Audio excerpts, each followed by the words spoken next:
Everyone keeps calling this an apology tour, but what if that is the biggest lie of the entire season?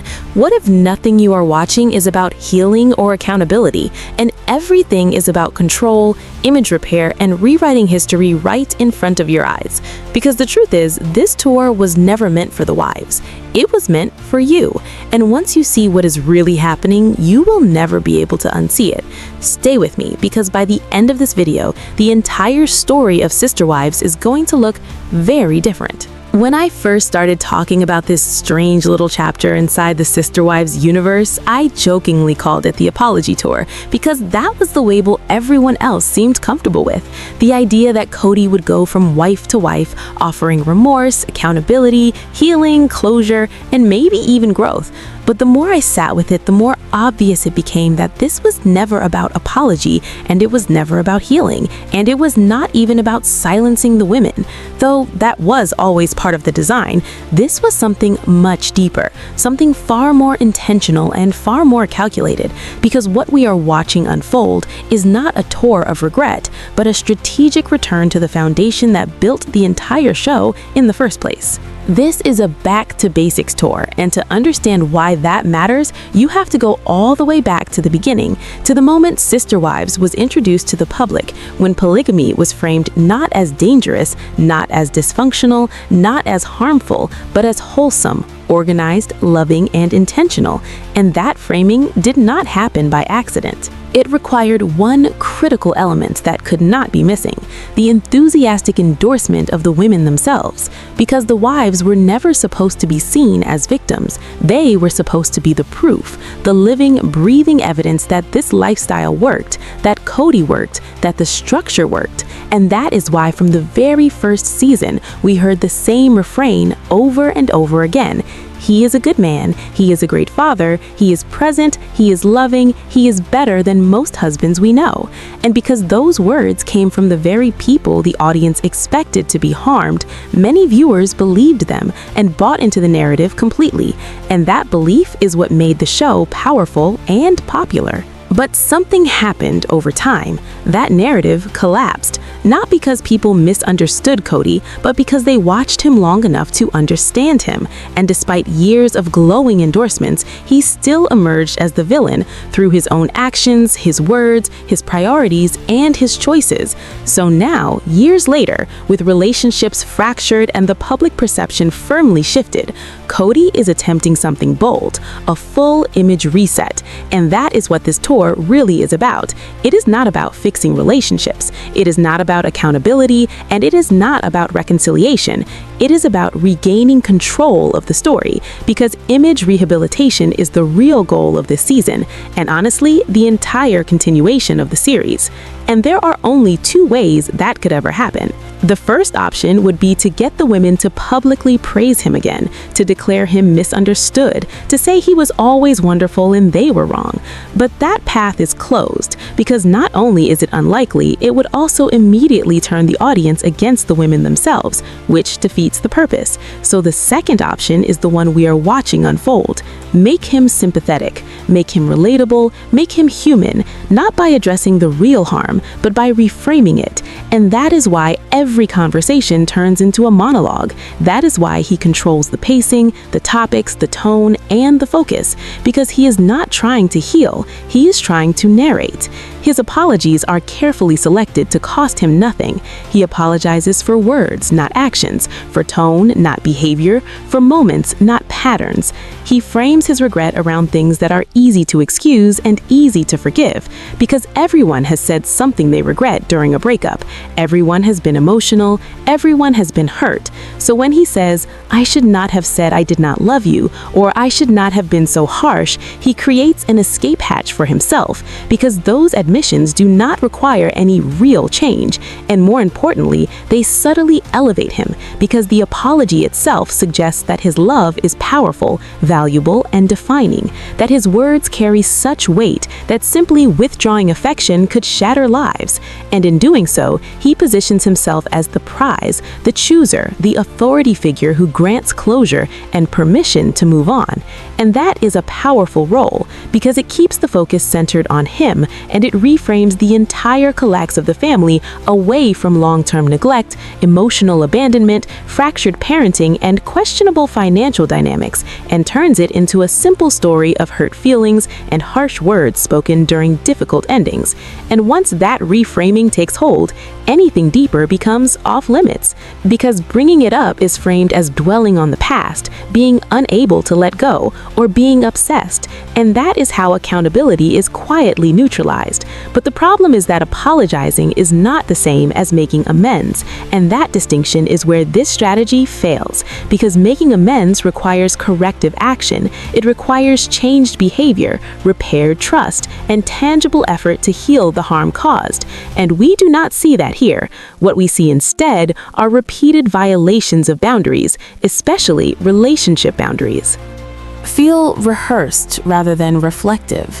And even he acknowledged that people find him irritating, that he talks too much, that he ignores social cues, and shrugs it off as personality. But personality does not erase impact, and repeating that justification does not make it less true. And when you step back and look at the full arc, what becomes clear is that the accountability presented on television did not translate into sustained reflection or change, because it was never rooted internally. It was a response to pressure, not a commitment to repair. And repair is the only real measure of accountability, because words without follow-through do not heal relationships, rebuild trust, or change outcomes. They simply reset the narrative until the next moment of pressure arrives. And this is why this interview feels less like a contradiction and more like confirmation, because the pattern remains intact. The explanations shift, but the center does not. And the question that lingers long after the interview ends is not whether he lied under pressure, but whether he recognizes the difference between saying the right thing and doing the necessary work. Because until that distinction exists, the story will continue to repeat, just with new language, new platforms, and new opportunities to perform reflection without living it. So here's the truth, after all of it. What we just watched was not transformation, it was repetition. Accountability that only appears under pressure is not accountability at all. And when the words disappear the moment comfort returns, the pattern stays the same. The real question is not whether he admitted to lying, but whether he even understands that he did. Because until actions change, the story will keep repeating. And now that you see it, you will notice it every single time.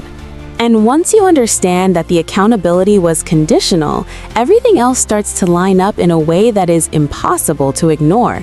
Because after admitting that he told the drill instructors what they wanted to hear, he immediately began rebuilding the same narrative he has relied on for years. A narrative where responsibility is always shared, diluted, softened, and redirected outward rather than held internally.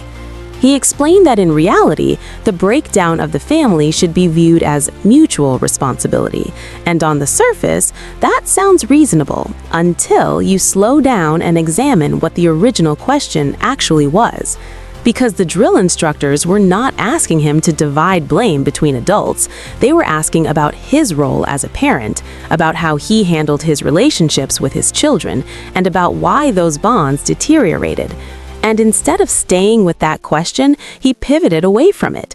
And that pivot matters because it reveals discomfort with accountability that cannot be shared. When he reframed the issue as shared responsibility with his former partners, he avoided the central truth that parenting responsibility does not operate on equal footing with children, because authority, power, and choice do not exist evenly in that dynamic, and responsibility follows power.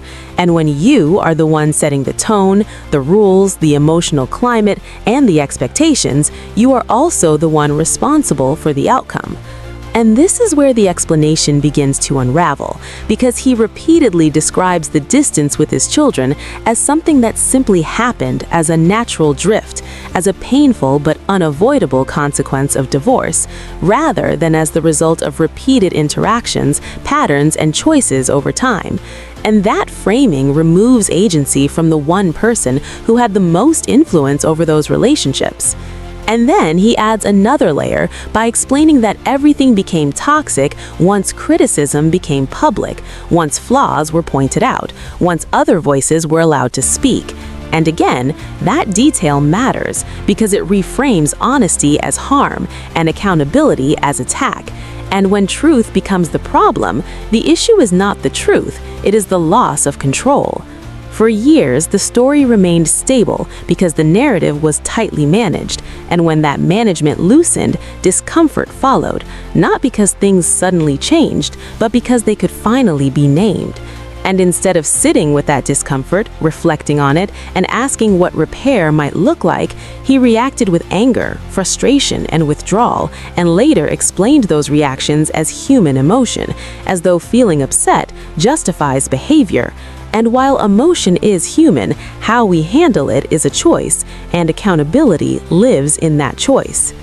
He then addressed the question about the non-disclosure agreement and dismissed it with humor, minimizing it as routine legal advice tied to property matters, and insisted it had nothing to do with silencing anyone.